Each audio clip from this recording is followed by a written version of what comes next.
2001માં ગુજરાતનો સાક્ષરતા દર 17મો હતો. એ 2011ની વસ્તી ગણતરીમાં એ 18મો થઈ ગયો. 2011ની વસ્તી ગણતરી મુજબ ગુજરાતનો સાક્ષરતા દરમાં જે ક્રમાંક છે ભારતમાં એ 18મો છે. પુરુષ સાક્ષરતા દરમાં ગુજરાત 16મા નંબરે છે અને મહિલા સાક્ષરતા દરમાં ગુજરાત એ 21મા નંબરે છે. મિત્રો, આ જે આંકડા છે એ 2011ની વસ્તી ગણતરીને લગતા આંકડા છે. 2001થી 2011 સુધીમાં ગુજરાતનો જે સાક્ષરતા દર હતો એમાં એક ક્રમાંકનો રાજ્યોમાં એનો ઘટાડો થયો છે. 17માંથી એ 18મા ક્રમાંકે જતું રહ્યું છે. સરકાર શિક્ષણ ઉપર પૂરતું ધ્યાન આપતી નથી એ વાત હવે ગામડાના અભણ વ્યક્તિને પણ સમજાઈ ગઈ છે અને એટલે જ સરકાર એવા તગલકી નિર્ણયો કરી રહી છે કે ધોરણ 1થી 12 સુધી નિવૃત્ત શિક્ષકોને એમાં ભરતી આપવાની. થોડાક સમય પહેલાં શિક્ષકોને મેળામાં કેટરિંગનું કામ સોંપવામાં આવ્યું હતું. એ સમાચાર પણ થોડાક દિવસો પહેલાંના જ છે. ગુજરાતમાં આ શિક્ષણ અંગેની જે અરાજકતા છે એ અરાજકતા ક્યાં જઈને અટકશે? નમસ્કાર મિત્રો, હું પ્રોફેસર ડૉક્ટર બી.સી. રાઠોડ અક્ષર અકાદમીના ઓનલાઈન પ્લેટફોર્મ પર આપનું સ્વાગત કરું છું. મિત્રો, આજે આપણે ગુજરાત સરકાર દ્વારા ધોરણ 1થી 12માં નિવૃત્ત શિક્ષકોની જે કામચલાઉ જે ભરતી છે એ અંગેની વિગતો જોઈશું. જોઈએ વિગતો. હા મિત્રો, અહીંયા જે ધોરણ 1થી 12માં નિવૃત્ત શિક્ષકોની જે ભરતી કરવાનો જે તગલકી નિર્ણય કર્યો છે તેમાં 4-5 એની જોગવાઈઓ છે એ જોઈએ. તો એની પહેલી જોગવાઈ એ છે કે 62 વર્ષથી નીચેની વયના નિવૃત્ત શિક્ષકો લેવામાં આવશે. 62થી ઉપરની વય હશે તો એ જગ્યા માટે યોગ્ય ગણાશે નહીં. નિમણૂક છે એ જિલ્લા શિક્ષણાધિકારી દ્વારા કરવામાં આવશે. બીજી શરત છે કે અન્ય શાળામાંથી બદલી થઈને કોઈ શિક્ષક આવે કે નવી કાયમી ભરતી થઈને કોઈ નવી નિમણૂક થાય ત્યાં સુધી આ ભરતી કરવામાં આવશે. એટલે કે કોઈ બદલી થઈને શિક્ષક આવે તો આ નિવૃત્ત શિક્ષક છૂટા થાય અથવા કાયમી ભરતીથી કોઈ નવી નિમણૂક થઈને શિક્ષક આવે તો છૂટા થાય. એમને જ્ઞાન સહાયકો જેટલું વેતન આપવામાં આવશે. અને બીજી જોગવાઈ એ છે કે શૈક્ષણિક સત્રના અંતે એમને છૂટા કરવામાં આવશે. એટલે કે દિવાળીની રજાઓ પહેલાં અને ઉનાળુ રજાઓ પડે એ પહેલાં એમને છૂટા કરી દેવામાં આવશે. આ એની જોગવાઈઓ કરવામાં આવી છે. હવે આ જોગવાઈઓનો શા માટે વિરોધ કરવો જોઈએ, કેમ એ તગલકી નિર્ણય છે, જોઈએ આપણે એના પછીની વાત. હા, હવે આ જે નિર્ણય છે એને છાપા તગલકી નિર્ણય કહે છે. કાલે આખો દિવસ સોશિયલ મીડિયામાં એના વિશે મજાક ચાલી કે હવે જે નવી ભરતી છે એને શું નામ આપવું? દાદા સહાયક ભરતી, કારણ કે જે બધા દાદાઓ થઈ ગયા છે એમને પાછા બોલાવવાની વાત છે. એટલે કે એક બાજુ મોદી સાહેબ યુવાધન યુવા સ્ટાર્ટઅપ ને આ બધું જ કરી રહ્યા છે અને ગુજરાતમાં એનાથી આખી ઉલટી પરિસ્થિતિ અહીંયા થઈ રહી છે. રાઈટ, યુવાનોને બાકાત રાખીને જે વય નિવૃત્ત છે, મીન્સ કે સેવાનિવૃત્ત છે એમને ભરતીમાં લાવવાની વાત કરે છે. તો પહેલો મુદ્દો તે છે કે ધારો કે તમને ઉમેદવારો ન મળતા હોય અને આવો નિર્ણય લો તો એ સમજી શકાય તેવી વસ્તુ છે.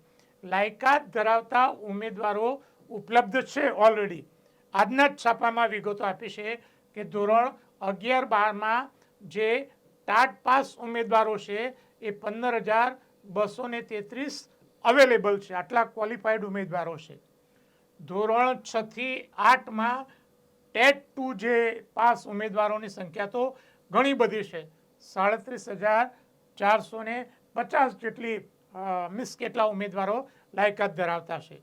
ધોરણ 1 થી 5માં ટેટ 1 પાસની જે સંખ્યા છે 2,769 છે.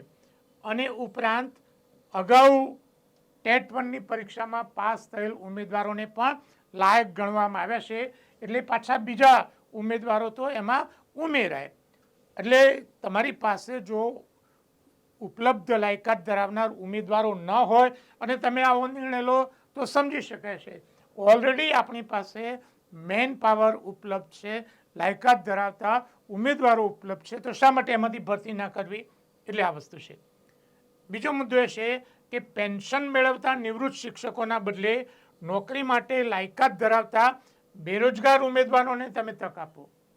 જે શિક્ષકો નિવૃત્ત થયા છે એમને સારું એવું પેન્શન આવે છે, સારી રીતે એમનું ઘર ચલાવી રહ્યા છે, અને જે લાયકાત ધરાવતા જે ઉમેદવારો છે મીન્સ કે જે બેરોજગાર ઉમેદવારો છે એવા ઉમેદવારોને તક આપો, જેથી કરીને એમના ઘરનું આર્થિક જે ખર્ચ છે એને એ લોકો પહોંચી વળે.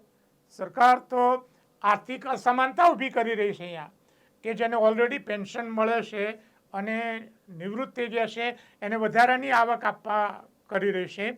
જ્યારે જેને જરૂર છે, ખર્ચો કરીને ભણ્યા છે અને નોકરી મળી નથી અને લાયકાત ધરાવે છે એવાને તો બાકાત કરવા માગે છે. એટલે આર્થિક અસમાનતા પણ આનાથી સરકાર ઊભી કરી રહી છે.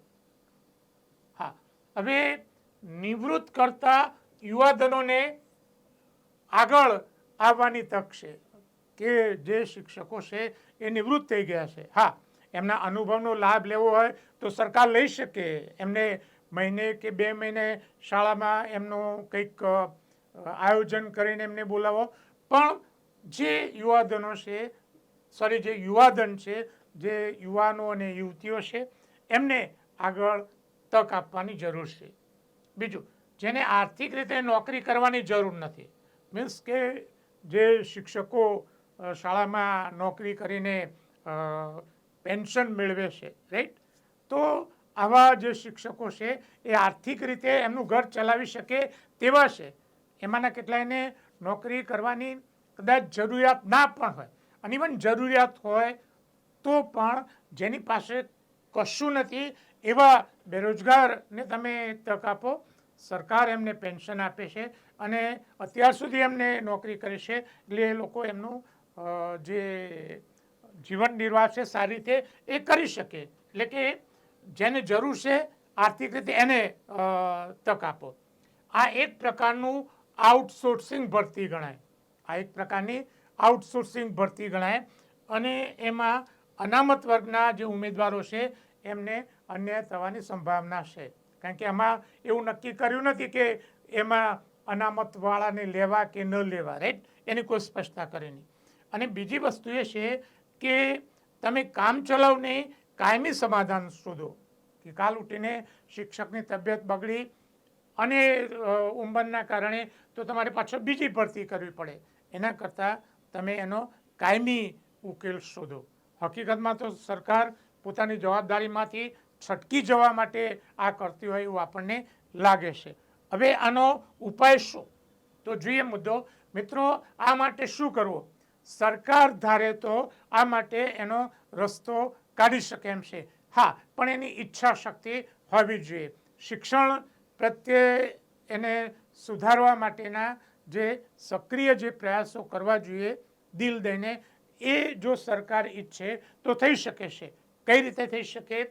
કે હાલ જે ભરતી છે એ દરેક કેટેગરીના ઉમેદવારોને ઉપલી વય મર્યાદામાં 3 થી 5 વર્ષની છૂટ આપવામાં આવે. ઘણા બધા વિદ્યાર્થીઓ બૂમો પાડે છે કે અમારી ઉંમર થઈ ગઈ છે ને અમે એમાં અરજી કરી શકતા નથી. હવે જો 1-2 વર્ષ વીતી ગયા હોય અને અરજી ન કરી શકતા હોય તો એવાને તક આપો. જે 58 વીતી ગયા છે એવાને તમે પાછા ફરીથી લાવવાનું કહો. એટલે તમારી આખી નીતિ જ વિરોધાભાસી છે. એટલે કે તમે હાલ જે ભરતી પ્રક્રિયા જે ચાલે છે એમાં દરેકને, આપણે એવું નથી કહેતા કે અનામત વર્ગવાળાને આપો, દરેકને તમે ઉંમરની છૂટ આપી દો તો એમાં એનું ઘણું બધું સમાધાન એ થઈ શકશે. અને બીજી વસ્તુ એ છે કે અન્ય જે પરીક્ષાઓ છે એ પરીક્ષાઓ લેવાય છે પછી તરત જ નોકરી મળે છે. જ્યારે શિક્ષકની ભરતી એવી છે કે ટેટની પરીક્ષા લેવાઈ જાય, રિઝલ્ટ આવી જાય અને પછી સરકાર જ્યારે ભરતી કરે ત્યારે નોકરી મળે છે. એટલે પરીક્ષા લેવાઈ અને ભરતી વચ્ચે ગાળો પણ હોય ખાસો બધો, 1.5-2 વર્ષનો. જેમ કે આ વખતે ટેટની ભરતી થઈ તેમાં પરીક્ષા પછી 1 વર્ષને 7 મહિના પછી સરકારે ભરતી ચાલુ કરી. તો આવા જે રહી ગયા છે એમને લાભ મળે. બીજી બાબત એ છે કે હાલની ભરતીમાં જગ્યામાં વધારો કરવામાં આવે.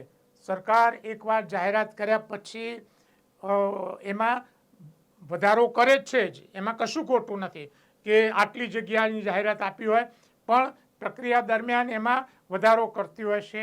LRDની પરીક્ષામાં સમાધાન કરવા માટે છોકરીઓની જગ્યાઓ પાછળથી વધારવામાં આવી જ હતી અને સરકાર વધારે છે. તો હાલ જે ભરતી છે, જેટલી ભરતી કરવાની છે એમાં સંખ્યા વધારી દો તો ઓટોમેટિક છે એ મળી શકે. પણ એ માટે સરકારની તૈયારી હોવી જોઈએ. જો સરકાર આમાંથી હાથ ઊંચા કરી દેવા માંગતી હોય તો પછી એનો કોઈ ઉકેલ નથી.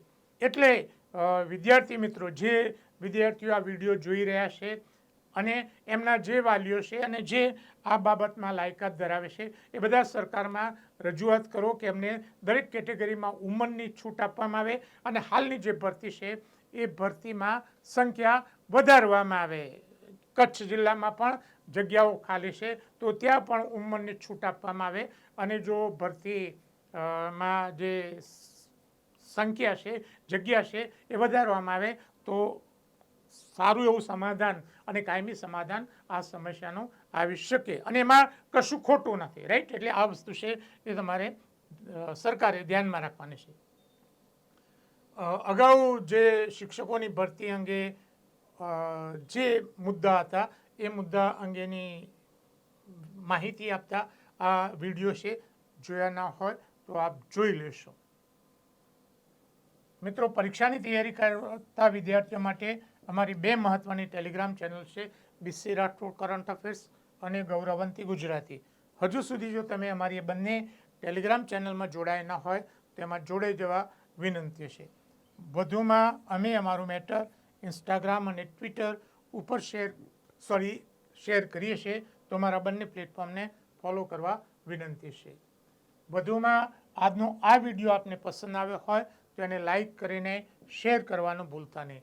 અને હજુ સુધી જો તમે અમારી આ ચેનલને સબસ્ક્રાઈબ કરી નથી તો એને સબસ્ક્રાઈબ કરી દેશો અને હા, બેલ આઇકોનને ચાલુ કરવાનું ભૂલતા નહીં.